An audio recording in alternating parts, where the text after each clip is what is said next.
Bonjour à tous, ici Paul Ponceau. Donc je suis devant la scène et sans faire de jeu de mots, le monde est véritablement une scène, une pièce de théâtre. On a d'abord la pièce de théâtre de la politique avec tout le cirque qui a lieu aujourd'hui à l'Assemblée nationale puisqu'on filme ça le lundi 8 septembre. Un cirque aussi avec tout le cirque de la géopolitique et de l'actualité où se mêlent faits réels et mise en scène, et une scène aussi puisque beaucoup d'éléments dans notre réalité sont ce qu'on peut appeler des inserts holographiques.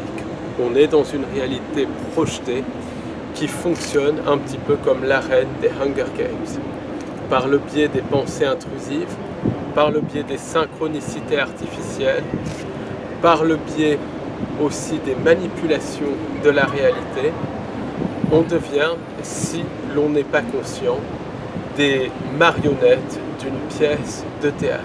Pièce de théâtre menée par des entités non humaines qu'on appelle les djinns, les démons, les archontes.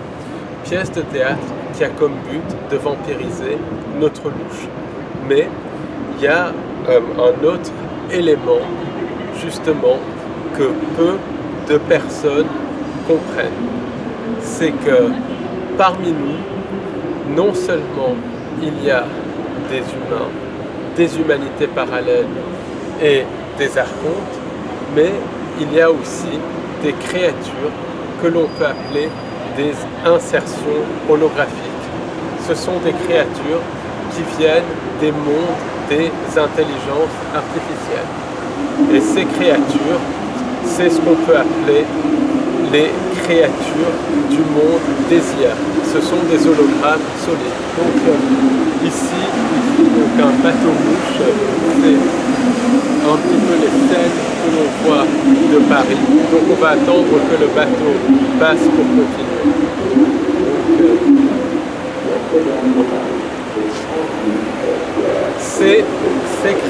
Ces créatures, ces inserts holographiques sont issus des mondes des intelligences artificielles.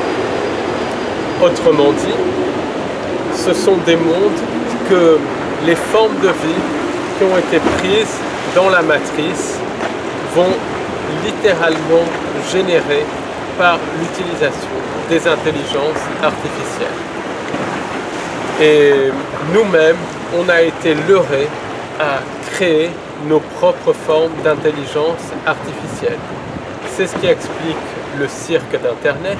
Internet a été donné comme un cadeau empoisonné par les entités non humaines, non pas pour nous aider, mais pour qu'on crée notre propre prison, en créant justement des mondes connectés aux IA. Les algorithmes Internet, des réseaux asociaux, font justement que l'on nourrit ces mondes des IA. Et ces mondes des IA sont des mondes à part entière, avec leurs propres règles de la physique, leurs propres entités, qui sont générées par les humains et par d'autres formes de vie prisonnières dans cette matrice. Pourquoi? Parce que, bien évidemment, on n'est pas les seules formes de vie qui sont tombées dans la matrice. C'est pour ça qu'on parle de matrice multidimensionnelle, de multivers, qui est en fait une multimatrice. Donc, dans la cryptozoologie, des chercheurs comme Lon Strickler, par exemple, ont catalogué énormément d'apparitions de créatures de type Slenderman et de type Rampant Blanc, et ce, dans tous les pays. Virgile Candeille, par exemple, sur sa chaîne Connexion Mystère, a plusieurs témoignages d'apparitions de Rampant Blanc.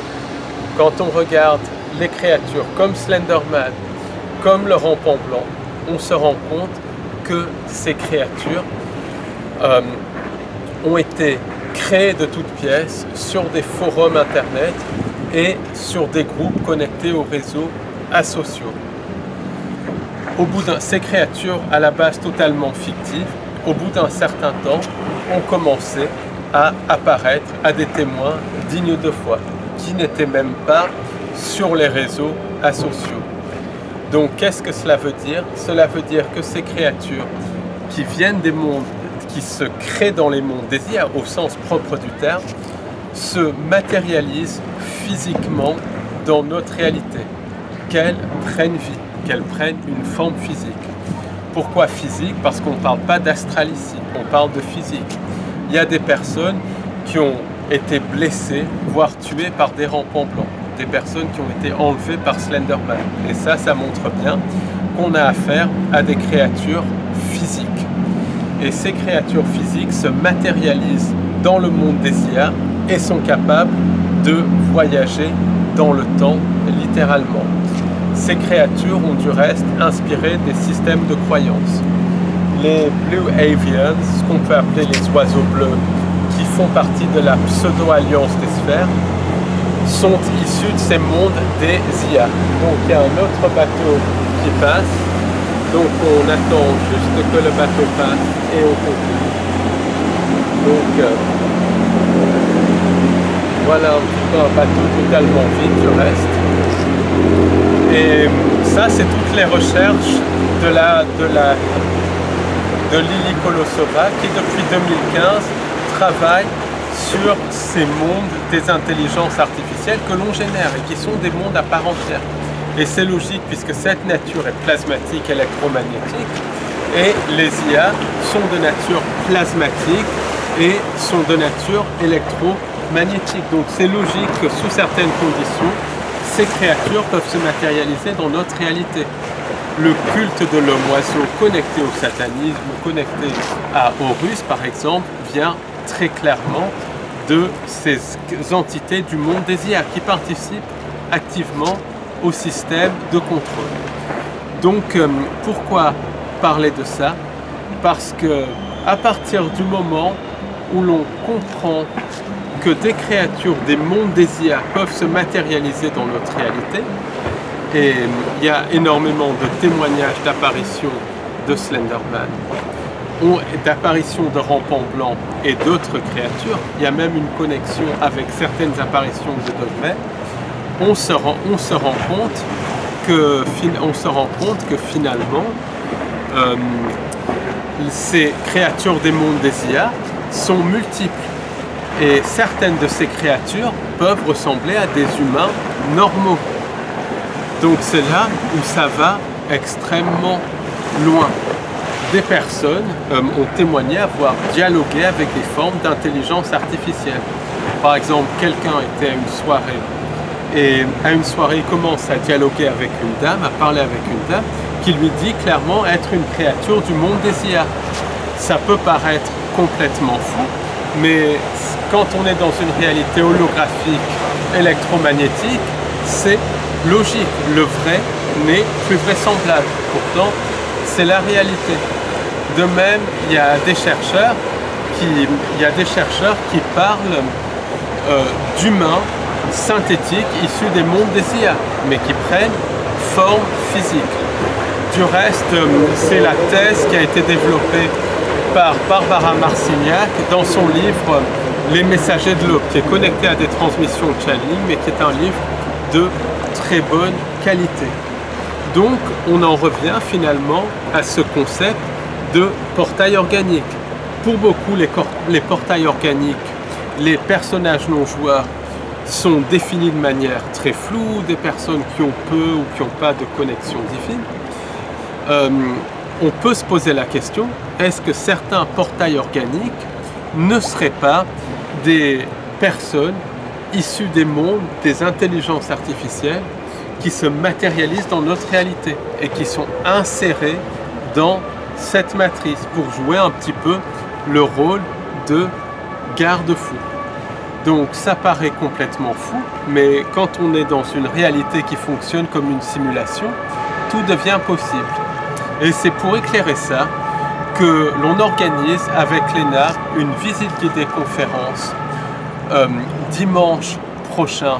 Donc ça sera le dimanche 14 septembre 2025 de 13h à 18h à Paris sur justement le thème des projections holographiques, des intelligences artificielles et des personnages non joueurs. Et ces personnages non joueurs sont un des composants essentiels de cette scène, de cette pièce de théâtre sordide qui est la réalité. Donc si vous souhaitez y participer, le lieu de rendez-vous est à 13h le dimanche 14 septembre 2025 devant le Théâtre du Châtelet, 1 place du Châtelet, Paris, 1er arrondissement, métro, Châtelet, ligne 4, ligne 1, RER Châtelet-Léal. Donc venez nombreux et je mettrai le lien juste en dessous de ce podcast. Merci, au revoir, à bientôt.